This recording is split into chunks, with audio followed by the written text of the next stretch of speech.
What's up, guys? We're here with my buddy Sky. He's gonna be taking me through a agility workout today. It's probably been about 3-4 years since I've done anything like this. I predominantly train in CrossFit, but Sky, one of the fastest guys I know, so we're gonna be knocking it out today and having some fun. So looking forward to showing you guys what we're gonna do today.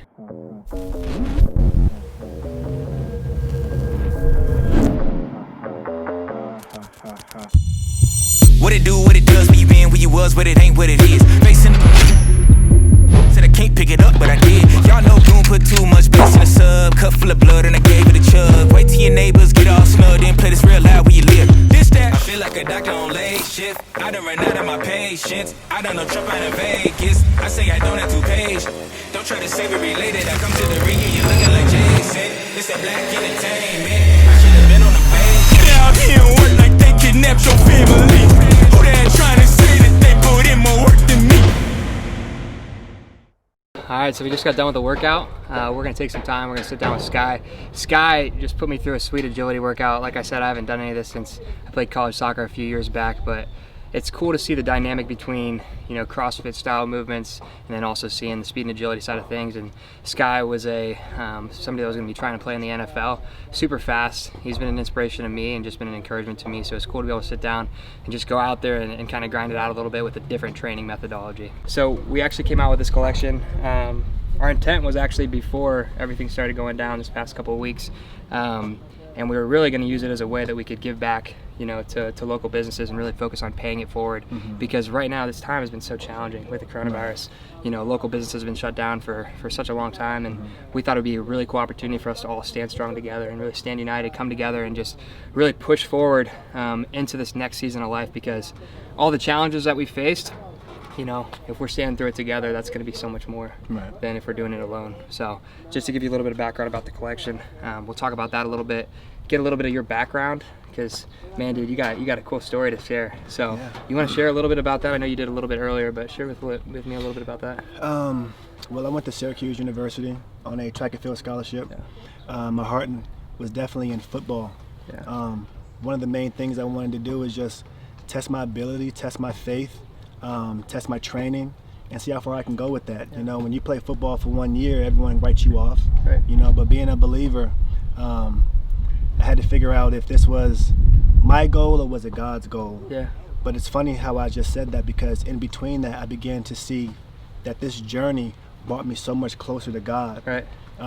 With all the no's that I faced, you know, all the injuries that I faced. You know, people write you off if you don't make a team, you're not good enough.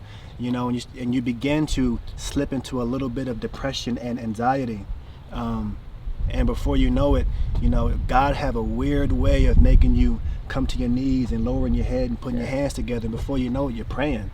You know, and it's like, wow, what am I doing here? I want to play football. And that whole journey just taught me the patience. It taught me the faith. It taught me the resilience. And hard work is not just something that you do on the field.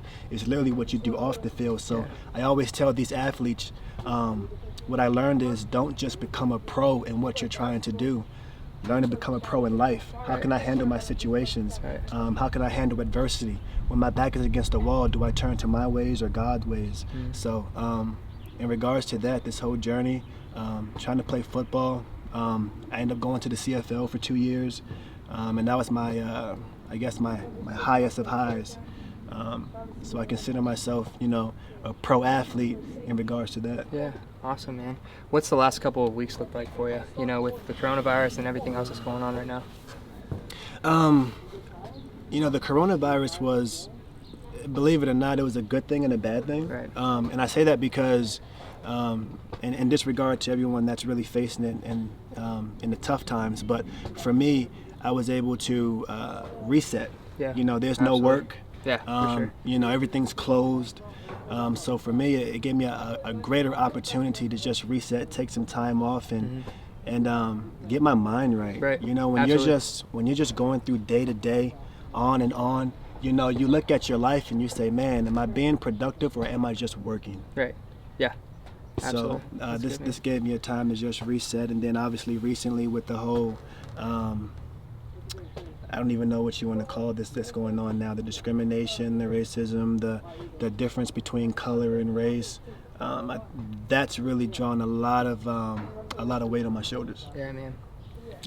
Thanks for sharing that. I think, I mean, one thing I want to tell you, the amount that I appreciate you and, you know, what you've been able to teach me, and just the partnership and friendship that we've been able to have over the past couple of years, and just being able to learn from you.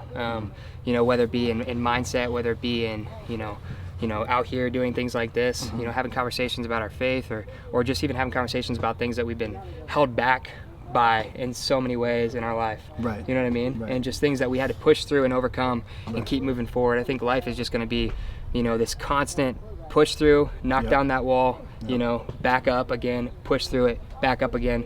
How do you think it, you know, relates to, in regards to, you know, pushing on, how important is it that you have people around you that are encouraging you and pushing forward?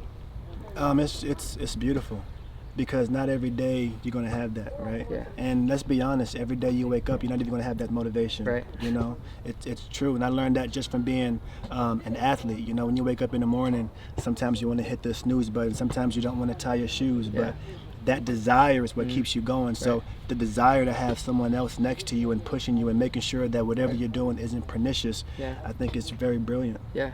Awesome, man. Well, you started, you know, you were in our shoots a while back, and we became good friends, and it was super cool to have you a part of it. What's your experience been like, you know, just being involved with LRX? Oh man, it's great. I mean, I met you first in the weight room. Yeah, dude. And I was like, who is this guy jacked?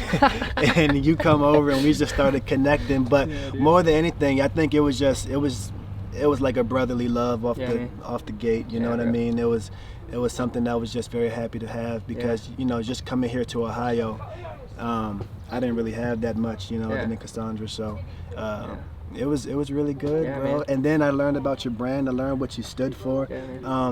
And also I seen, you know, you move from here to here, you know, what you was trying to do and what you was trying to accomplish. So I think we related in a lot of ways. And my spiritual discernment just kind of connected with that off the back. You know? That's good stuff, bro. I appreciate that, man. Is there anything else you want to talk about right now, or? What do you think we need to do in regards to what we're facing today? Man, that's a tough question. You know, I come from, the background that I come from is not, you know, diverse at all, you know. So being able to learn, I think it's the most important thing that we can do right now is continue to educate ourselves. You know, ask questions, ask the right questions. Don't be afraid to ask a wrong question. You know what I mean? Search out and seek out and discern what it is that we need to be doing differently, you know, as a society, as a culture. And I think the most important thing is that we're just focusing on loving each other and encouraging each other and bringing value to people's lives, right? No matter what it is, that's what we need to be doing. We need to be encouraging, lifting up, and really just standing strong and standing together through all the adversity that we go through. You know what I mean? We face adversity in our life as it is, you know? Why do we need to add this on top of it? Why can't we, you know, why don't we love and encourage and just continue to push forward together, you know, as brothers and sisters? Right.